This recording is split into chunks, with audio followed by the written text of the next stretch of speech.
नमस्कार, मैं अजय मिश्रा इस समय लखनऊ में हूँ। गुलाचन मंदिर के बड़े महाराज जी के सानिध्य में बैठा हुआ हूँ और पहलगाम में जो आतंकवादी घटना हुई है जिसमें 28 लोगों को आतंकवादियों ने मार दिया है, बड़ी निर्ममता के साथ उस पर गुरु जी के विचार लेंगे। गुरु जी, जिस तरीके की घटना हुई है बहुत दुखद है, उस पर आपके विचार क्या है?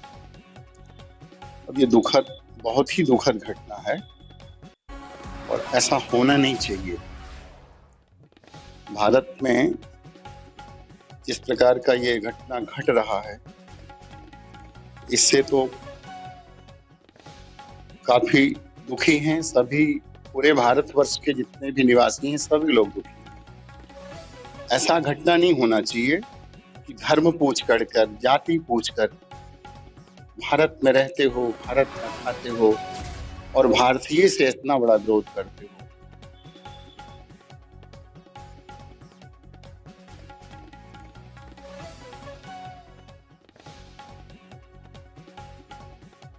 नहीं करना चाहिए।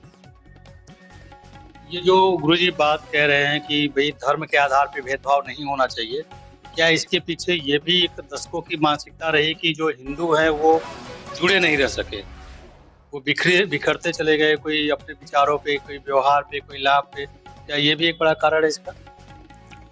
तभी तो ये आज अगर ऐसा नहीं होता, आज जो हम बढ़ चुके हैं, इसी की वजह से ये घटनाएं हो रही है। अगर हम एक होते, आज कहते हैं ना लोग, एकता में ही अखंडता होता है और अनेकता में विखंडता हो जाती है। तो जब तक हम एक नहीं होंगे तब तक इसी प्रकार का दुर्घटना हमारे साथ होता रहेगा। तो इसलिए सबसे बड़ी कमी क्या है कि हम आपस में बट जाते हैं। ये हैं, वो हैं, ये पार्टी, पॉलिटिक्स जितना भी है वो अपने स्वार्थ के लिए, भले ही उनका स्वार्थ सिद्ध हो या ना हो, ये अलग की बात है, परंतु अपने स्वार्थ सिद्ध करने के लिए ये दशा तक पहुंच जाते हैं। जो ये दुर्दांत अपराधी आकर के भारत में और पूछ करके कि क्या आप हिंदू हो, क्या आप नमाज पढ़ना जानते हो, क्या आप कलमा जानते हो, और अगर कोई कलमा पढ़कर सुना भी देता है तो उसके वस्त्र खोल कर देखते हैं लोग कि क्या वास्तविक तुम हिंदू हो कि मुसलमान हो, इस प्रकार का, और यहीं पर खाते हैं और इसी के साथ घात करते हैं। इसका मुख्य कारण क्या है? हमारा आपस का कलह। आपस में हम लड़ते हैं, आपस में झगड़ते हैं, एक दूसरे को देख करके जलते हैं। उसका कारण है कि आज हमारे घर में ही जिनकी औकात नहीं बोलने की, वो हमें हमारी हत्या करते और हम चीखते चिल्लाते केवल उसका प्रतिशोध हमारे पास करने की क्षमता नहीं, केवल एक नारा लगाते हैं। एक नारा लगाते हैं। तो जो अभी ये बात आपने कही कि प्रतिशोध होना चाहिए, आपको क्या लगता है किस तरीके का, किस स्वरूप का, कितना बड़ा प्रतिशोध होना चाहिए, बदले में क्या होना चाहिए? देखिए, शास्त्रों में लिखा है सठा साठ्यम समाचरेत। भगवान कृष्ण ने गीता में उपदेश दिया कि अगर सठ है तो उसके लिए साठ्य बनो। जो जैसा है वो कहते हैं टीट फॉर टाइट, उसके साथ उसका का व्यवहार। हाँ, इसलिए राम जी ने कहा विनय न मानत जलधि जड़, गए 3 दिन बीत, और बोले राम सकोप तो भय बिन होई न भय।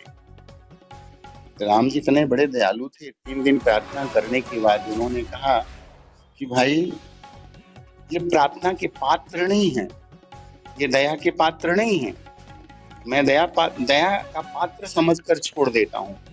हिंदुओं में एक दया होता है, परंतु आज वो कहा जाता है दया धर्म का मूल है, पाप मूल अभिमान, परंतु तुलसी दया न छाड़िए जबले घटने प्राण। ये पहले हमारे पूर्वजों का जो है ये शब्द रहा और ये वास्तविक है भी, परंतु आज इसका परिणाम क्या हुआ? दया धर्म का मूल तो है, परंतु आज दया दुख का कारण बन चुका है।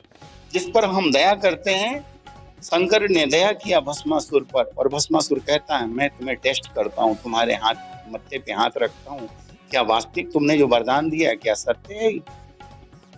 और जैसे ही रखने का प्रयास करता है तो वरदान देने वाला भागना शुरू कर देता है। हम भारतवासी भागने लगते हैं और वो भस्मासुर की तरह हमारे ऊपर हावी हो जाते हैं के 4747 लेकर। तो ऐसे लोगों को ऐसा सबक सिखाना चाहिए कि वो सपने में भी नहीं सोचें कि मैं अगर उठाऊंगा तो परिणाम क्या होगा।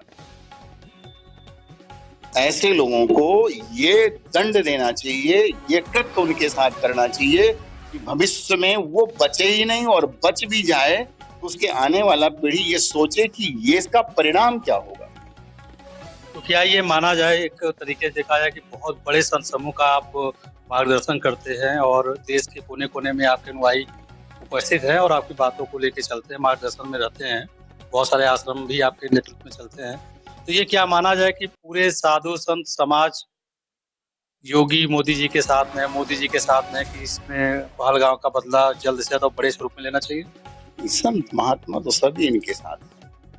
जितने भी संत महात्मा और जितने भी हिंदू, जो भी अपने आप को हिंदू मानता है, जो भी अपने आप को सनातनी मानता है, जो अपने अपने इस धर्म से जुड़ा हुआ है, जो अपने को भारतवासी समझता है, वो सभी लोग इस समय मोदी के पक्ष में और योगी के पक्ष में।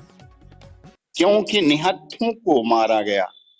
कोई होता है विद्रोह हो, हमने कुछ कहा, तुमने कुछ कहा, कोई कारण हो तो उसके लिए होता। अब मैं बैठा हुआ हूँ, अचानक हमें पता भी नहीं कि आप क्या हो, कैसे हो, और आओ और पूछो मुझसे आप क्या हिंदू हैं। अरे भाई, हिंदुस्तान में हिंदू नहीं तो क्या रहेगा? आप हमारे यहाँ शरणार्थी हो, पाकिस्तान बढ़ चुका है, चले जाओ वहां, जो तुम्हारी मर्जी। आज भी कर रहे हैं हिंदुओं के साथ, क्या तुम लोग कर रहे हो? तो उसके लिए कुछ नहीं, परंतु यहाँ आकर के भी तुम्हारी इतनी औकात कैसे हो गई कि हिंदुस्तान में आकर के, भारत में आकर के, और भारतवासियों के ऊपर रहते जो यात्री आए हुए हैं उनके ऊपर तुमने गोलियां चलाई। ये तुम्हारी बहादुरी, ये अपने आप को समझते हो बहादुर कि मैंने बहुत अच्छा काम किया, इसे मैं पुरस्कृत किया जाएगा, पुरस्कार मिलेगा। इससे ना ऊपर वाला तुमको पुरस्कार देगा, ना नीचे वाला पुरस्कार देगा, कहीं के भी तुम नहीं रह पाओगे। तो ये एक अंतिम प्रश्न है गुरुजी कि ये हिंदुओं के लिए क्या मैसेज है आपका? इस घटना दुर्घटना से क्या सीख लेनी चाहिए? सरकार तो अपना काम तय समय पे कर रही है और करेगी, लेकिन आम हिंदुओं के लिए इसके लिए क्या सीख आपकी तरफ से है? हमारा तो यही सोच है और सभी का भी यही सोच होना चाहिए कि हम सब लोग जितने भी भारतवासी हैं, हिंदू हैं, सनातनी हैं, सब एकजुट होकर के और इसका विरोध करें, और इतना पुरजोर विरोध करें, इसका परिणाम ऐसा मिले उनको कि जीवन में वो सोचो कि मैंने किया तो क्या किया, उसको स्वयं लगे। तो मोदी जी ने कहा कि कल्पना भी लोग नहीं करेंगे, ऐसा कार्य करेंगे हम। इसी प्रकार का हम लोग मोदी जी की तरफ से कहते हैं कि भाई मोदी जी ऐसा कार्य कह रहे हैं, हम लोग भी उसको देखना चाहते हैं। कल्पना से जो बाहर है वो जीवन में सोचें कि बताओ, जो मैंने सोचा नहीं था, और वो हम सब लोग संत महात्मा सोचते हैं कि सठा साठ्यम समाचरित, ऐसे ही कृत करके दिखाओ कि वो सोच ना पाए कि मैं क्या सोचता था और हुआ क्या। तो देखिए, संत समाज का यही आह्वान है कि इस तरीके का प्रतिशोध लिया जाए। कोई भी इस तरीके की घटना दुर्घटना देश में करने के पहले 1000 बार सोचे, और ये सोच ले कि अगर ऐसा कुछ वो करता है तो दुनिया के किसी भी कोने में रहेगा, वो बच नहीं सकता है। धन्यवाद गुरुजी। तो फिलहाल अभी के लिए मैं अजय मिश्रा अपने साथी अरुण जी के साथ, धन्यवाद।